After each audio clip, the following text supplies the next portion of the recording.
name is Alvarro Acosta Serrano. I'm originally from Venezuela. I'm a biologist with a PhD in molecular parasitology, and I'm a specialist in African trypanosomiasis and leishmaniasis. So the reason we're kind of interviewing here is that one of your PhD students who's graduated from the Liverpool School of Tropical Medicine, Walid Aslim, is at the Saudi Arabian Ministry of Health. He's given an excellent presentation today on leishmaniasis and the impact of conflict to the spread, the emergence, re-establishment of that disease. Your lab, as we know it, are involved in the discovery, development and diagnostics, the full kind of spectrum of activities in terms of leishmaniasis. So could you just give us a little bit more about the lab and the work that the lab's currently engaged in? Yeah, sure. So we have an ambitious program that aims to develop a control strategy to prevent and control leishmaniasis in the Middle East. All this program was initiated, in fact, by Walid Al-Salem, who presented today. And what we're trying to do is to come out with several strategies. So the disease is transmitted by a vector. The vector is called sandfly. It could be part of a zoonotic cycle, meaning that an animal reservoir is involved, or it could be an anthropootic cycle, meaning that it's transmitted from human to human.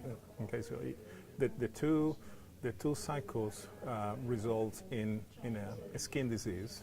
Okay, that are very difficult to treat. It's related to stigma in many of the Middle Eastern countries, and although it's not fatal, the treatment is costly, and also is the drugs currently used are highly toxic. There is no vaccine to treat it. So the most promising and quick results to control this disease is from the vector point of view, but also in partnership with other strategies, like supplying good drugs, like implementing eradication of the animal reservoirs, etc.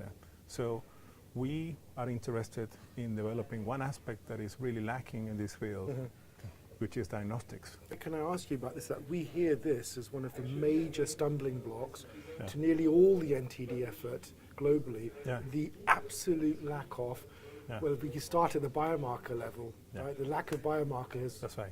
And all the way through to lack of IVDs, lack of point of care. How much of a pressing issue is this?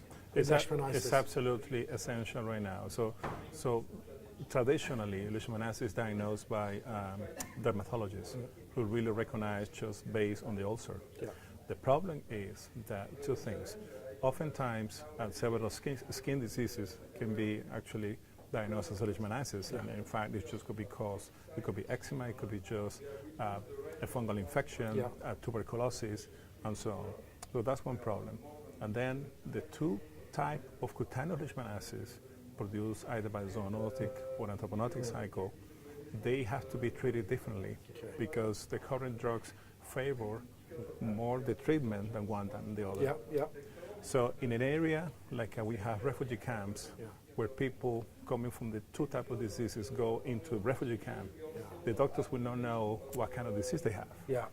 So what we aim to do, so we're still at the level of development this and try to then translate into what we call rapid diagnostic test. So we want to come out with this RDT that can be applied at the point of care. Therefore, there could be a quick way into assessing potential treatment and also assessing for epidemiological point of view is actually quite advantageous. So from a partnership perspective, we hear again and again that, you know, as you've mentioned this and you've highlighted it, diagnostics is an issue.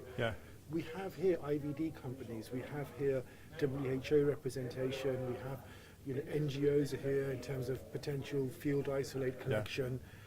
What type of partnerships would you envisage from your lab's perspective, from Liverpool School of Tropical Medicine's perspective, in this setting of leishmaniasis to push the diagnostic? Well, traditionally, cutaneous leishmaniasis is being a disease that lacks funding because it's not fatal. Compared to visual leishmaniasis, that's where the funders are really focusing at the moment. But now with this situation in the Middle East, the funding is really necessary. And also, because of the potential introduction, because of the migrants coming into Europe, we still don't know whether that may happen or not. So then that will become a problem, definitely. So at the moment we're very fortunate because the charity is supporting our work, but still it's very difficult to get funding for the traditional funding agencies locally and in Europe. Are you part of the EuroLeash network? I'm not. I'm in contact with several colleagues. It's because for time reasons, I wasn't at the time within that network. But we work in partnership with some of the partners. And the stakeholders. We know Albert Picardo, and also from Fine Diagnostics. That's right. So Joseph Ndungo. Yeah. That's correct. So we are now starting a collaboration with Fine. Yeah. Exactly.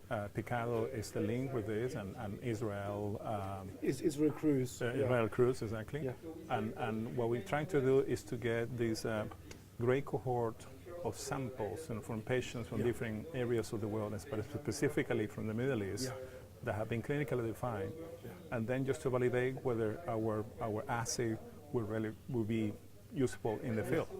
So this is the kind of partnership at the moment that we really value to have, but we need more funding to expand our studies and to validate this. And any potential partners could contact you directly? Of course, I mean, I will be delighted. I mean, that's the way we started this program. Thank you very much. All right, thank you very much as well. Okay. Yeah, all right, that's great. Brilliant.